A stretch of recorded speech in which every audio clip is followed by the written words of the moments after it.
Well, welcome, everyone, and to another open discussion. I'm joined today with co-host Chitra Dwarka, and we're going to talk about enterprise leadership, in particular, two panels that we had this week. One hosted by Mike Grandinetti, Enhancing Digital Savvy Communications, and a second one moderated by George Westerman, Reimagining Leadership in the Next Normal, Are CIOs Prepared?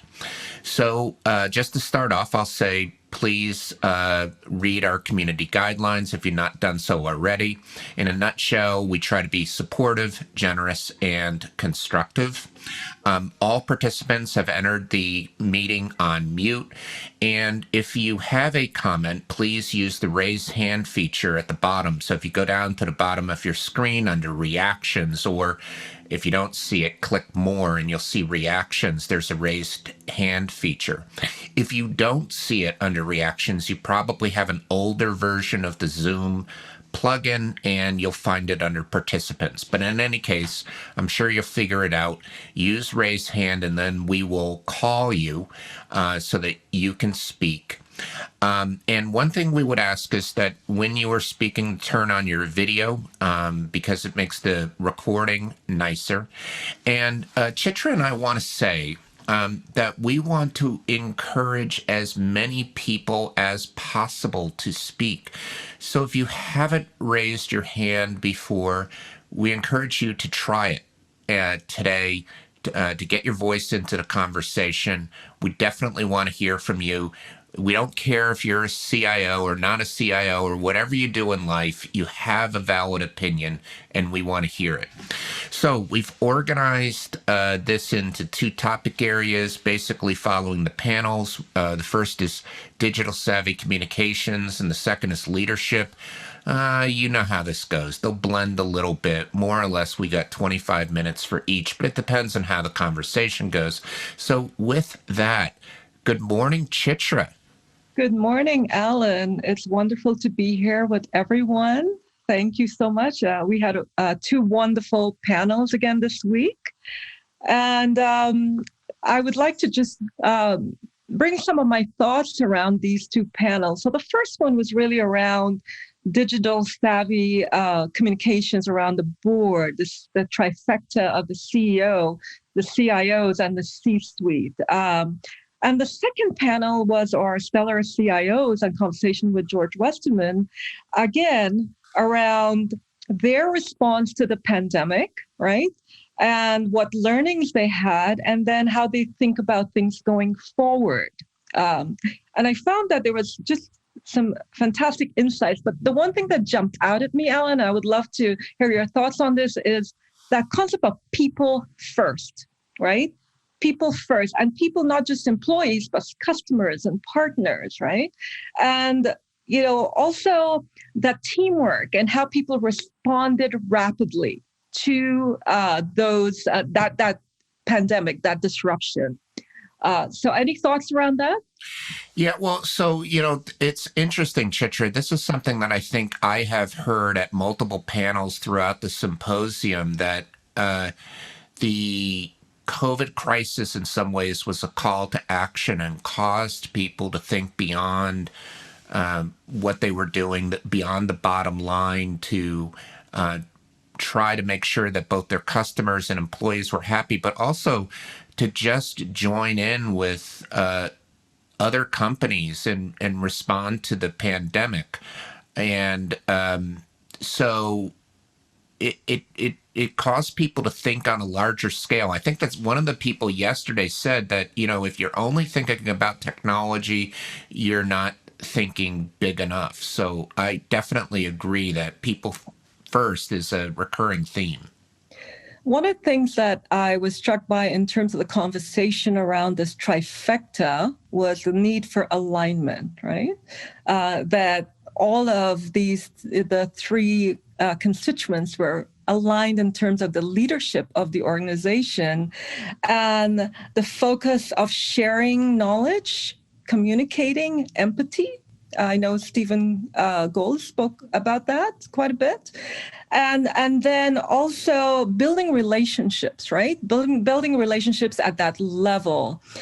one of the things also, the other thing that I gained from that conversation was, this once a year strategy meeting really would not work, right? They had to revisit strategy on an ongoing basis, adapt and respond, and make good decisions in the moment as they needed to. Yeah, one of the things about the trifecta, the C-suite, and I'd love to hear from someone in the audience is, I can imagine that if you have a very charismatic CEO and they can bring in digitally savvy people to either be on their staff or on the board, how you can do that team building to get that,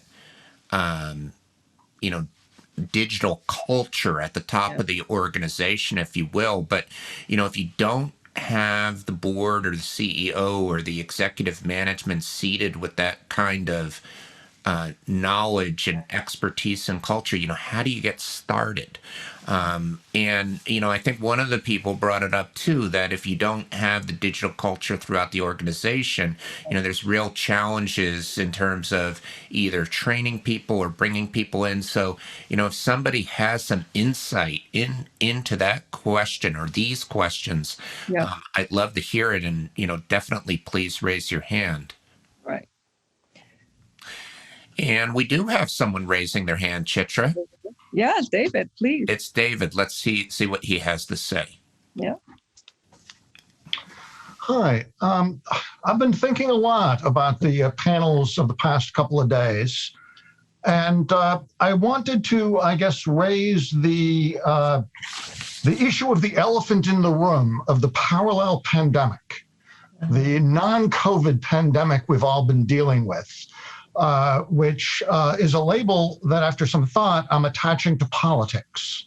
And I'm just looking to think how we are each dealing with it, how we should deal with it, because we're dealing a lot with information and trying to find the right way to deal with teams and all the other things with COVID. But it turns out almost every organization is divided into Team A and Team B. And if someone is presenting ideas and they're a member of the other political team, and I'm avoiding using specific labels because I think we all know what we're dealing with, I feel that it is making our jobs much harder. There's arguments of cancel culture, and there's all kinds of stuff that comes up as people are trying to navigate the COVID pandemic, but dealing with a very charged environment. Just to give you one example of, not so much a CIO level thing, but a huge issue arose in Natick, the town I live in, because a town meeting member, in fact, had been involved in January 6th activities, and there was a move to censure them, which had never been done before at town meeting. So here we are trying to do the business of the town, and politics became a huge issue. So I just thought I would raise that as a, how do we deal with that? Well, I thought it was really interesting yesterday with our CIOs, both Anupin and Vipin. They agreed that in this last year, they had to embrace a bigger agenda, right? They became cultural leaders, right? They were dealing with crises of health, politics, and the social issues of the society. And it appears, certainly to me, based on that conversation, that they were willing to step up. And they talked about connected leadership. So, not just being connected to their employees and their partners and customers, but to the community and being aware and sensitive to that. So I thought that was really interesting. I don't know if Allan, if you have any other thoughts on this. Well, I do. I think that to some degree, I don't know how people are handling it in some of these organizations. I think that it is a difficult time, and it was alluded to in yesterday's conversation. I would imagine that to some degree, they have to ask people to kind of holster their gun while they walk into the bar, if you will. And, on business time deal with business issues, and those are focused on gathering data that's relevant for the business to do what it needs to do. Um, e- e- but I agree with you that these big elephant in the room, is I think is the term that you used, is going to surface from time to time. But maybe the job of the leaders is to build a culture where we focus on finding kind of the commonality that we have, and being open to people having differences of opinion, and being okay with that. I mean, Other people may have opinions. I mean, I'd love to hear from others. If you can use the Zoom to use the raise hand, especially if you haven't spoken before at one of these open conversations, we definitely want to hear your voice. And just if you have quickly, spoken, Alan. we want to hear your voice too. Yes, absolutely. We would love to. Just quickly on that, Alan, is, maybe not be close to the conversation, but establish rules around the conversation, right? And establish mechanisms whereby you could have those conversations, because people are experiencing that empathy factor. They are experiencing things in their lives that, are affecting their work, I'm sure, in terms of productivity. Yes, for sure. Yeah. So, Irving is Irving. Yeah, I would say that, other than extremes, like, somebody is walking around with a swastika in the office and says, well, I don't like Jews and I don't like, immigrants. Let's put that aside. That's extreme. But otherwise, I think that, for a long time, one of the major social skills is to find common ground with people and look for areas where you agree. Like, a classmate that I haven't talked in a while, it became pretty clear soon that maybe politically we were on slightly different views. However, we both like baseball. So we talked about, the White Sox and the Yankees and other things. So I think that's been an area where, it's not new, just find common ground wherever possible, short of extremes. Mm-hmm. Yeah, and, it's interesting. I think that maybe only a few of us are old enough to remember having conversations at home around Thanksgiving where people came and they were on one camp or the other, and we have those conversations, but then, the dinner table was fine, right? I mean, it was okay, and that there, but times have changed a little bit.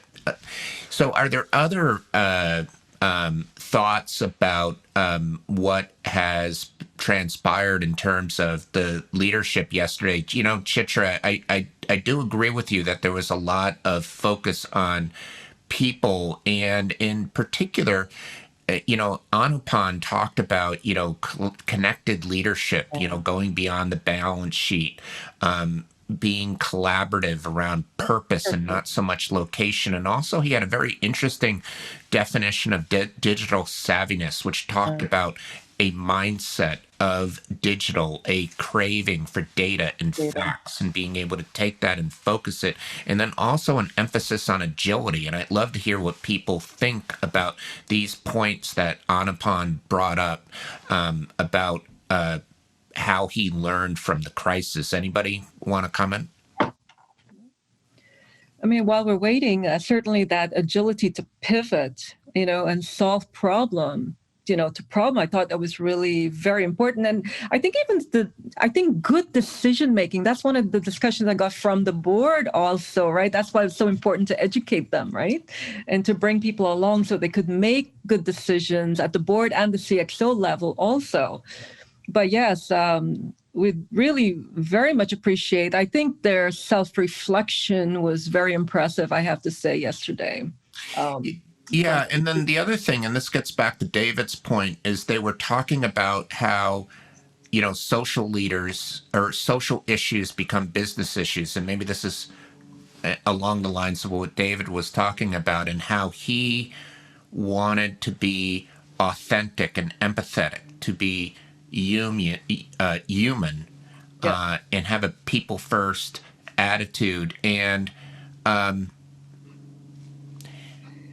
they need to be cultural leaders, not just technology leaders. Take on that bigger agenda. Pat has something to say. Let's see what Pat can add. Hi, Pat. Hi there. Good morning, everybody. Great to see you all.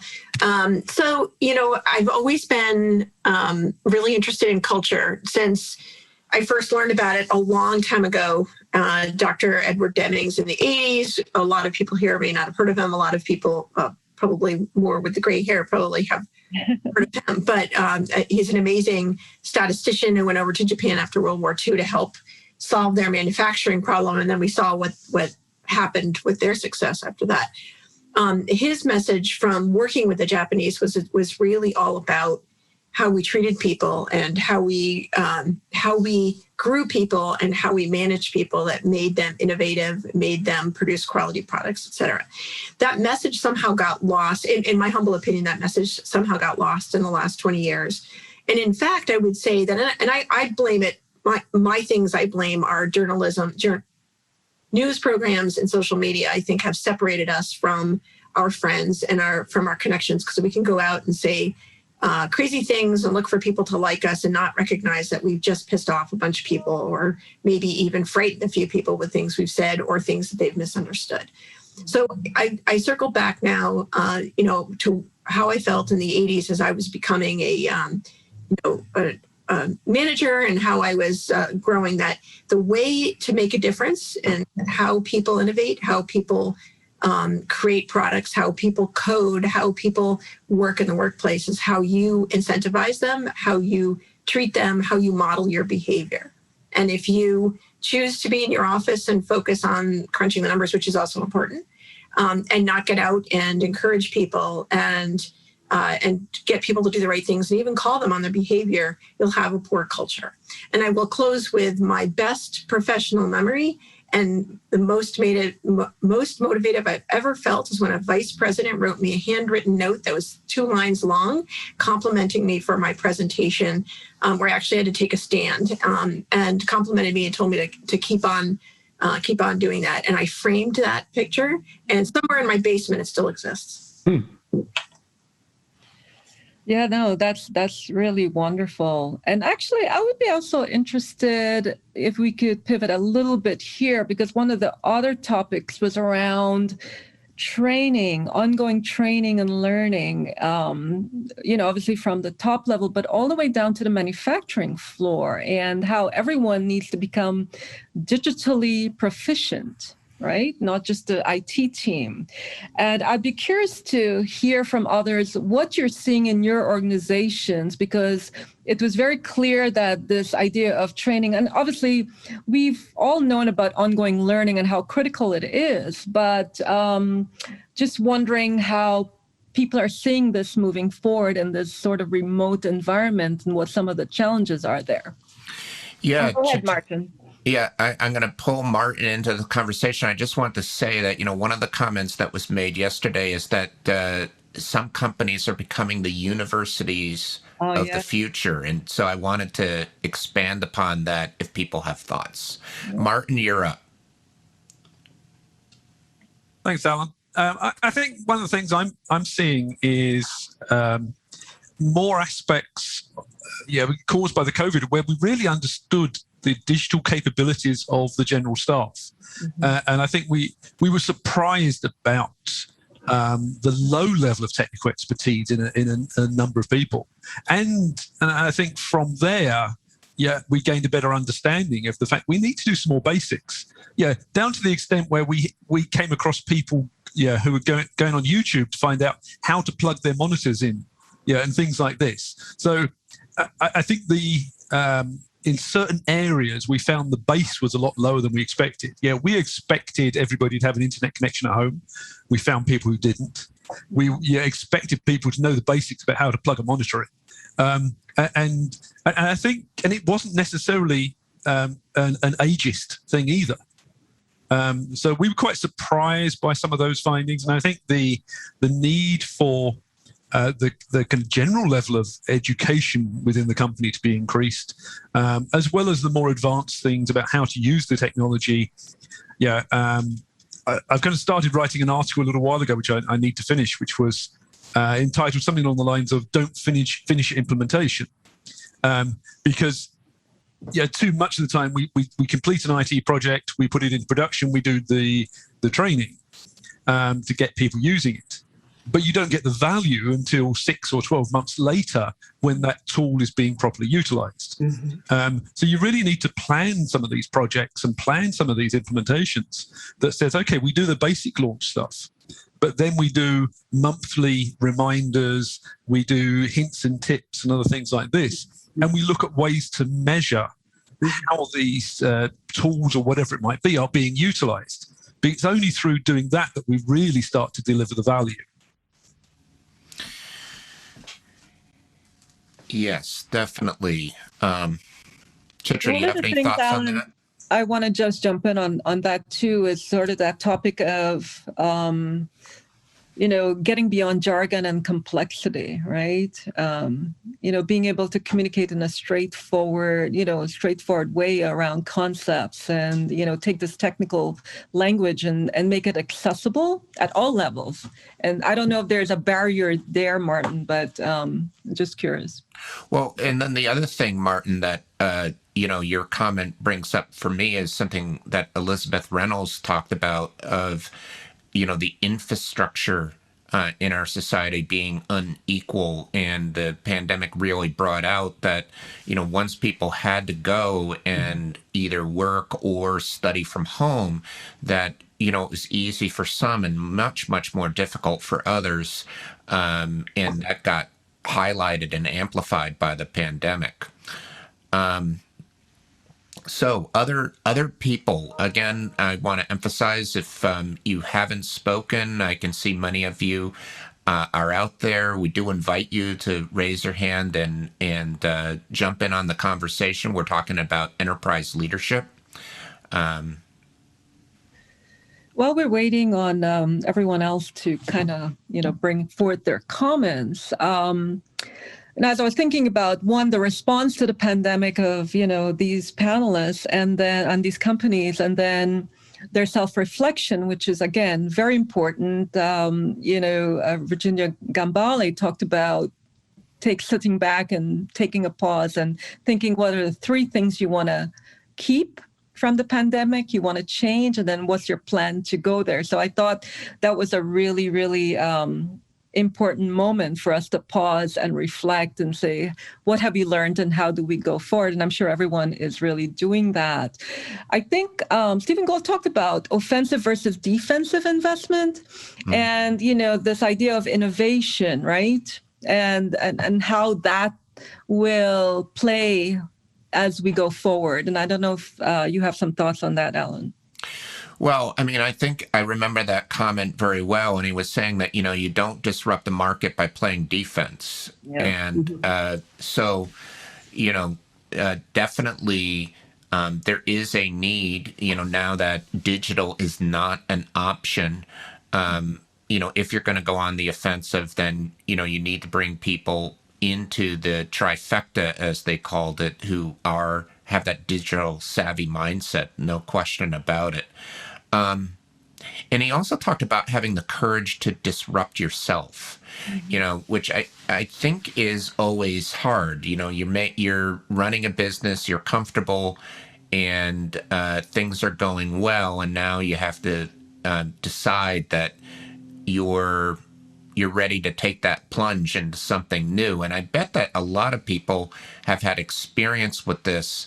It's got to be really hard to decide to disrupt yourself. I don't know if anybody has had experience trying to convince a board to take a new direction. But I'd love to hear about that. We have Alpesh here. Ah, good. Go ahead. Let's, there we go. Okay, Hi. Yeah, I think that's a really great point that you make. You know, I've worked in technology for 20 plus years. And the challenge of the digital transformation of the world, even using data, which we've worked in for that long, it's not the technology. You know, actually getting a cultural mindset around, for example, data and digital is really, really difficult. It's really hard to convince people. And obviously it's changing behaviors. It's changing behaviors and ways of working.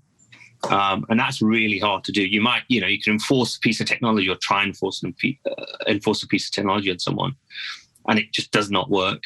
Now, it's interesting in the last year with COVID, with Zoom and Teams, which has just been enforced on people who've never used it. And my wife is one of those people, she's not really used those things before that much. And now she literally is on it all the time. So it's not that people can't do it, because we've seen with COVID, people can and they have to. They got no choice if they want to have a job and work. I think it's resistance to change and no motivation to change. So there's no incentives in organizations and senior executives and reward structures to be more digital, to be data savvy. Now, it's quite interesting because we were doing some work for GSK. And GSK, in one of their line items of their sort of twice yearly assessment, there was a question and a section about data. And part of your 6 monthly assessment was, what did you do around data? And that was incentivized, and that's part of your scoring. And look, that just having it in there doesn't mean people are going to change. But the important thing is that it's in there, and people learn over time to, oh my God, this is affecting my compensation, affecting my reporting. And that potentially helps drive change. And I saw it on the people that we were interacting with, because they were then doing behaviors were different because they knew it was in their assessment process. So I think that it's a combination of different pieces: training and education, absolutely, incentivization and motivation through leadership and leadership driving that, putting it into your compensation program. So it's part of the compensation. There's a line item around this stuff so that people go, oh God, I'm going to ask how I did this. And obviously the technology stuff that comes in, the data stuff, actually people imagining what you could do. Because that's the other thing I find is people find it hard to imagine how to use data and how to use AI. I have this conversation regularly, and you talk to people and say, well, you could do this. They go, really? Yeah, you can. And it's not a fault. No. They work in a different job. So it's fine. It's just, if you could provide some of that education, training, awareness, different way of thinking, that would help themselves think in a different way. And I think there's some of the sort of pieces that I thought were worth making. If that was, hopefully it's been useful. But Alpesh, that was a very, very, really good point. I mean, for people to imagine what this technology can do, so isn't part of the C-suite or CIO certainly there was a comment about making a state of a state presentation, industry overview, but real world applications, right? How could this possibly, what are the possibilities from an innovation standpoint, but even operationally, right? So, Chitra, I'm going to bring NG into the conversation, but I'll just make one point, and that is that I think if we can reduce the friction of using the technology, because people don't really care about the technology, they care about what it can do. And I think about, the iPhone, very complicated technology, but people just gravitated to it. And, that's the challenge, is to make it accessible and usable right off the bat. NG, you're up. Thank you. Nick Giannakakis, last name a disaster. Sorry about that. Very names are also a disaster. I would like also to share my experience on this one. As a CTO in British American Tobacco, what we try to do, we try to formate this one, what we called the Digital DNA program. Mm-hmm. It was a program that started with a board in a way that we will try to train our management board in this new technology era. And we had, a trip to them in San Francisco where they start learning elements like AI, hear from startups, hear from companies that have implemented that. And under the same program, we moved to the top 150 top general managers of the organization, and then to the next layer. And exactly this one was a repetitive program on a yearly basis. And we have identified that this was, the key to our success. Interesting. Chitra, any comment? Otherwise, I'm going to move to Yes, go ahead, please. Allie. Yes. Oh, I'm sorry. Martin was next. Yeah. Excuse me. I got to get the order right. Martin, you're up again. I was just going to go back on what Alpesh said, and it's a shame he's had to leave us. But some real great points about the whole change, resistance to change, and change management aspects. And I think one of the slides I've used in one of my presentations was it's called Change or Die. And it's basically, if you look at the likes of Blockbuster, not a lot of people know that whilst Netflix offered themselves to Blockbuster for sale for 50 million at one point, and Blockbuster turned them down. But what a lot of people forget, even before that, a couple of years before, the CEO at the time had a digital strategy which would have wiped Netflix off the planet. But the board didn't get it. They didn't get the digital need. They didn't get where things were going. So, they actually failed, not just with the purchase of Netflix, they failed twice to actually get it. And that was purely down to the board not understanding what digital was all about, not understanding the change that was coming. And that's a kind of a great example of disrupt yourself. Because the world's going to eat you alive if you don't actually see where things are going to change and how things are going to change. So I just wanted to kind of throw that in there, that whole thing around resistance to change and taking the board with you, helping them understand that this could be the difference between your future existence or not. Interesting. Yeah. Martin, one quick thing around that too. I mean, I think there's a need for a sense of urgency across all levels of the organization and engaging people. Say, that phrase of change or die is really important, but then what are their ideas? What can they do? What do they need to do to, it starts at all levels. And I've as a CIO, I kind of often joke about I spend more time doing change management than I do doing technology. Absolutely. Anyone who studied change management, I've blogged on it and studied it for like 15 plus years, and know you need two types of change to be successful. You need the top-down change and you need the emerging bottom-up change. And unless you have both, you're not going to be successful. So you need to take the C-suite there. You need to use the C-suite to help you take the board to the right place. And then you need to educate the organization so that change emerges from the bottom up. You can't control all of the things, but unless you get both of those things in movement, you're not going to succeed. All right, Chitra, I'm going to bring in Allan now. Yes. You're up. Allan? Hi. One of the things, excuse me, in my career, I've seen that the CIOs, usually they would go to the board, but most of the success I had was going into the CFO and see what the CFO thinks, because he or she is the one has the dollar sign. And if you sleep with CFO and go to the board, that would be much, much easier to be successful and move on to digital transformations. And that's what I've seen that in the industry, because usually the board, they will look at the CFO, how much money and they do have and how much they can save. And that's another thing, I've seen that in the industry. That's my perspective is.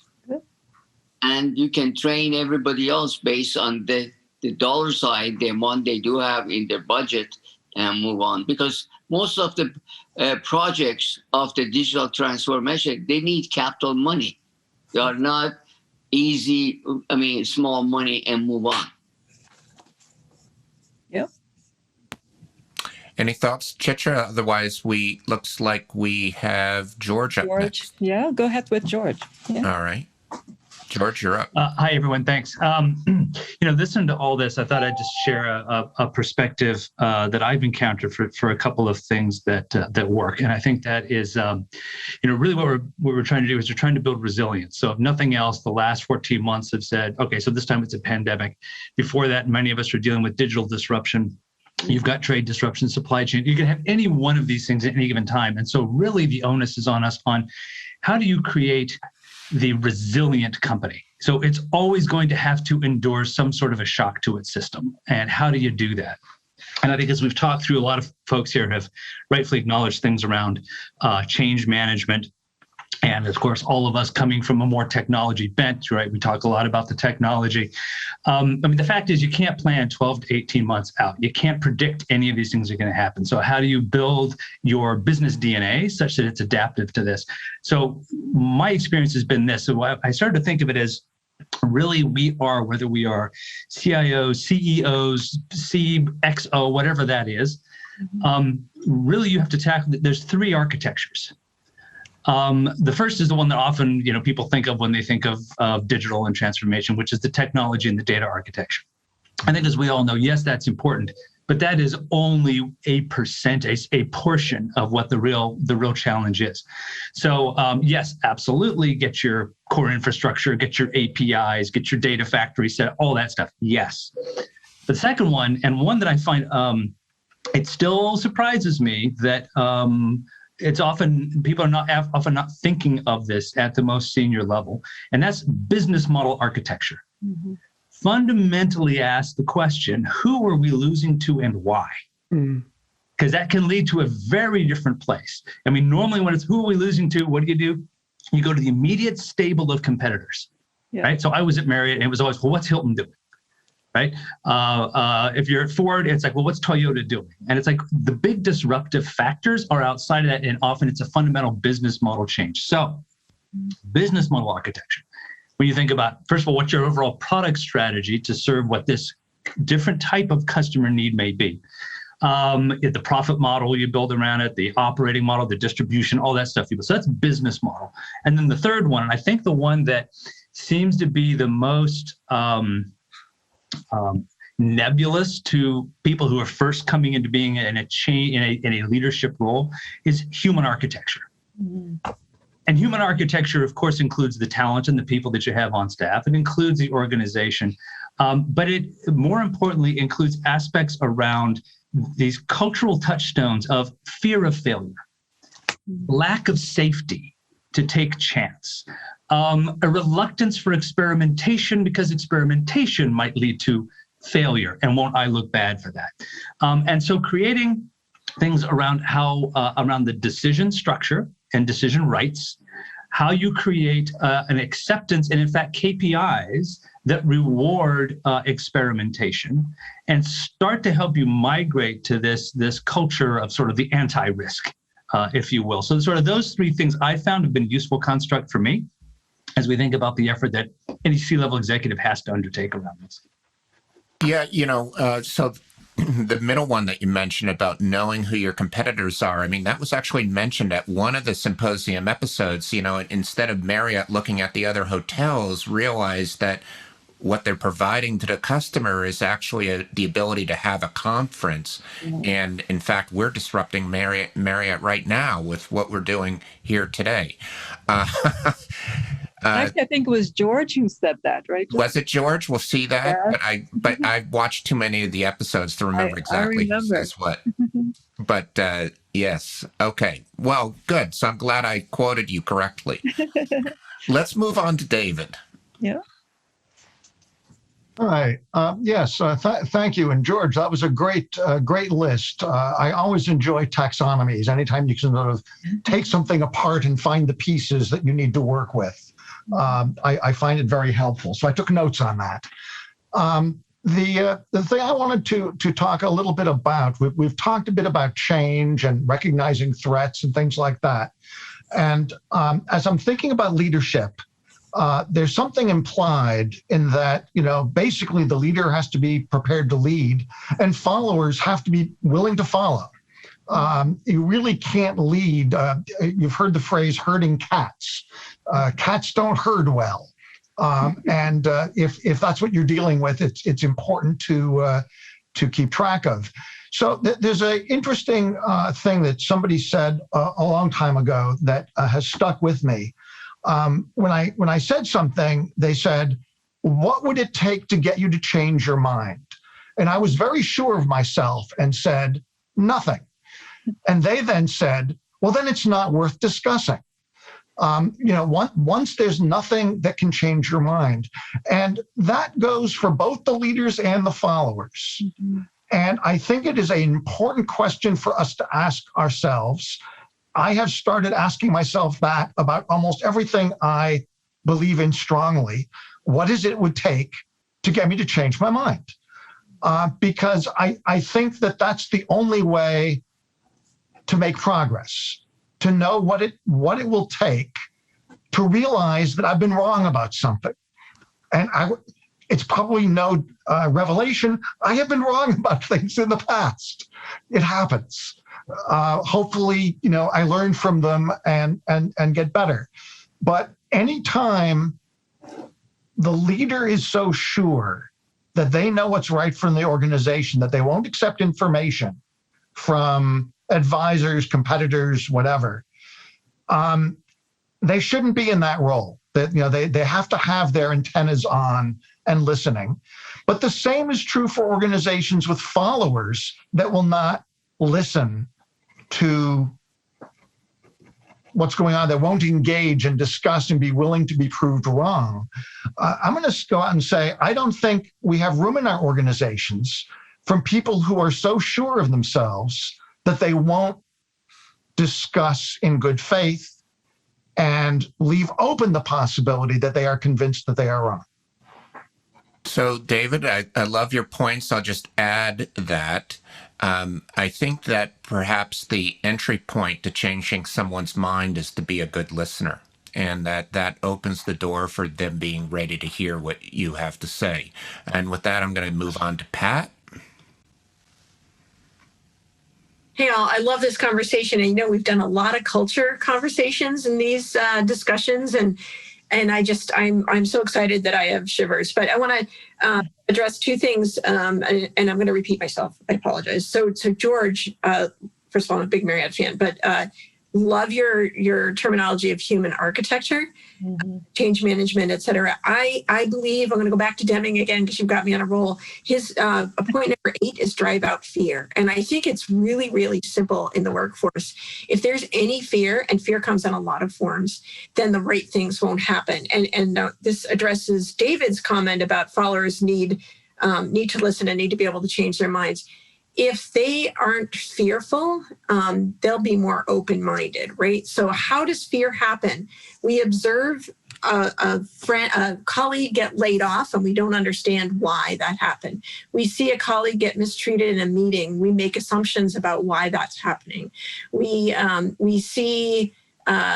feel that we've been challenged in front of our peers in a way that's unfair. And so we're afraid to raise our hand and voice an opinion. We get angry and we dig our feet in. So it really is essential for senior level people to think through and listen, which I heard the words listening there, Allan, and that was great, to think through and listen to people and then respond based on what they heard in a way that's compassionate. Now, that doesn't mean you can't make a tough business decision that a lot of people aren't going to like. In fact, you're going to need to do that. You need to explain it. You need to do it compassionately. And it's essential that people think about feelings at the senior leadership level. A lot of people don't want to hear that, but that's really where I think true success will happen. You will keep your people innovating. Even if you have to make a bad decision, a tough decision, and people don't like it, but they understand it, eventually they'll align with it. I'll stop. I do have a quick addition to that, Pat. Anupan talked about really caring about the emotional well-being. Using the word emotional, I think, was really interesting and powerful. And the two CIOs actually, so what about the fear of not knowing or, not looking like you don't know at that C-level? And I was impressed, and I think George pointed it out, that they were willing to say, both said, we don't know, what the answers are moving forward. So I thought that was also modeling really good behavior and starting to set the stage for that, culture. Yeah, I love that, Chitra. Admitting when we don't know, we might as well say it. We're going to move on to Kevin. Yeah. Morning, everybody. Morning. As often seems to happen on these roundtables, I seem to follow up off of what David says. I've either had the pleasure or the punishment of being half my career in consulting and half my career at CIO level. And to get it to a cliff note, domineering leadership that knows it all is the death of transformation. What people that I've worked with often call Kevinisms, which means I basically take a good statement and make it a malaprop. It's a form of the emperor has no clothes. And when you get that domineering leader, how do you challenge that? And without naming company names, but if you happen to look at my company bio, and you'll see where the pivot points for where those companies didn't go the northeast, they went southeast. It's directly related to tone at the top. John Wooden, I'm a big 60s, 70s UCLA basketball fan, and John Wooden had a great statement. It's amazing how much I learned after I thought I knew it all. I think when those scenarios come up of the domineering personality that you can't crack, or it doesn't want to be cracked, that inevitably what that leads to is the only thing that makes a move is when the platform is absolutely on fire, the burning platform scenario, which often is too late. The last top guy I worked for had a great saying is, do transformations happen because you spent too little too late, or too much too soon? And that vicious cycle that gets created because you're chasing EPS, you're chasing what the street wants, versus saying, hey, we need to disrupt ourselves, typically only happens, especially with those domineering personalities, with a burning platform. And then guess what? You can see that's where the leadership change happens with the board. And I would say most boards act somewhere between 3 and 5 years too late to take out the CEO in those scenarios. And then you're really in a deep hole for transformation because now your resources have been consumed through the executive hubris of that domineering leader. So, Chitra, we got a lineup here. Do you comment or move on? No, move on. We want to hear from everybody. All right. So, Martin, you're up next, and then Irving, and then Joseph. Okay, I'll make it pretty quick. So 2 quick points. Firstly, about leadership. And one of the first things that too many people, when I'm coaching my staff and others and mentoring, one of the first things I tell them is the higher up you get in the organization, the more you have to admit you don't know. Your strength is from the power and knowledge of your people. And leaders have to understand that. If a leader doesn't understand, think they know it all, then you're on a slippery slope to a big problem. So that was the first point. Second point was a quick one, kind of coming on to what Kevin just said, which is another aspect of that transformation and transformation problems is, and I've worked in a big multinational for many years, that had the habit of never finishing one transformation or one big initiative before it started the next one. So everybody played the game. You jumped on board of the next thing, and it probably got maybe halfway through or something else before they jumped onto the next one. They kind of abandoned that one. And it had this habit of doing that. So you knew that any initiative they did would never actually be seen through. And I was there for quite a few years, big multinational, and it kept happening. It was just, so there's a lot of big companies that get into that mode as well, rather than not doing anything, trying to do too much. Indeed. It's interesting, Martin. I'll jump in quickly here. Trust is a word we haven't really mentioned, but that's not building trust when you don't finish something, right? Yeah. Irving, you're up. We've talked a lot about how difficult change is. And in my experience, often the key difficulty, especially with transformative change, is that people don't know what the hell you're talking about. and what happens with transformative change is that once you quote unquote drank the Kool-Aid, you see the world through the new eyes and you forget that before you didn't know what it was. And to give an example, the internet, when in the, early to middle 90s, we kept saying the internet will transform the world, whatever. Lots of people, both within the companies, let alone potential customers, they didn't know what you were talking about, period. They just didn't know it. And that's why something that Vipin and Anupan said yesterday is very important, it was yesterday, that the top CIOs are very good storytellers. They are very good at explaining to their boards and to the employees why the change they're trying to lead is very important in a way that's understandable. So, this notion of communications, especially when it comes to why embrace a transformative change, is absolutely critical. So, Chitra, we have two storytellers waiting, Joseph and then Helen. Let's go. All right. Joseph, you're up. Hi, everybody. I've seen similar experiences to David, Pat, Kevin, and Martin, both sides. It's up to us as leaders to create that culture of change. We need to be willing to listen intently, which I've heard, leave our egos at the door, and then devote some time, team time, for exploration and validation. Those are three elements you need, and I just couldn't agree more.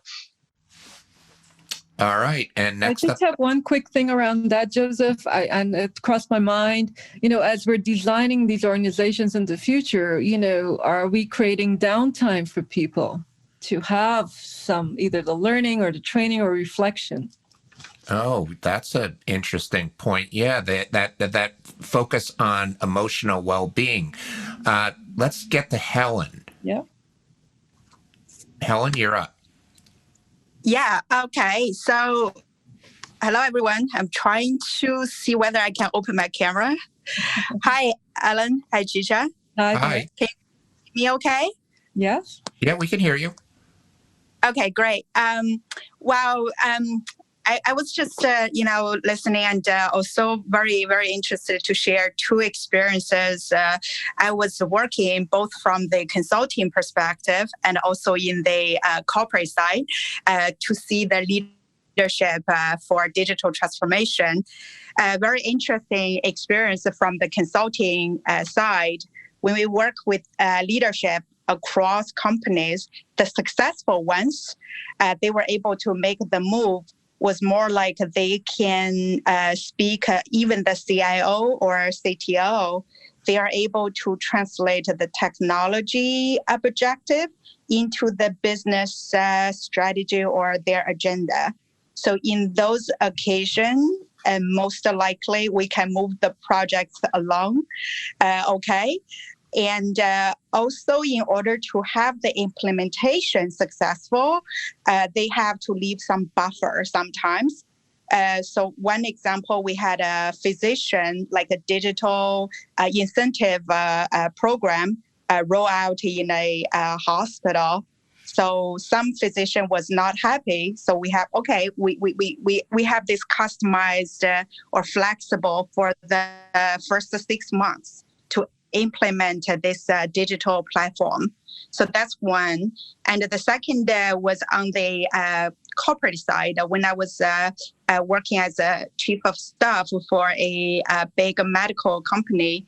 So very interesting mechanism. I think it aligned very well with what George mentioned earlier, the KPI or OKR setup. We actually had the risk if you can call, we have not only the CIO responsible for the digital transformation, we have like a senior level leadership who is responsible for the project, who is responsible for implementation. And we also bring leadership to supervise and bring leadership to coordinate. So in those ways, we loop many cross-functional team leaders to involve on the same digital projects. So in those ways, sometimes we could manage, difficult conversations and progress. Yeah. Thanks, Allan. That's what I'm sharing. Thank you very much. Chitra, any thoughts? I mean, I think, and we have just a few minutes left, is one of the general thought was the preparation and, building for resilience is really critical. It's been a common theme. But what does that mean in this time of rapid technological and acceleration and change? So I think everyone will have to look at this as a holistic level, right? Yeah. I love the architectures that George suggested. So, are we ready, really? And that's sort of my thought at this point. Well, I think Kevin is up again. Let's see what he has to say. Sorry, I forgot to unraise my hand. Oh, I can't believe. So you are never at a loss for words, however. I'm thinking about the change, and for those that are following chat, and one of the themes we heard about listening, Pat has shared a very, what I assume was very personal and vulnerable story. And she just posted that she's high in chat, and I would say no, as empathetic listeners via chat, I think we need to encourage that.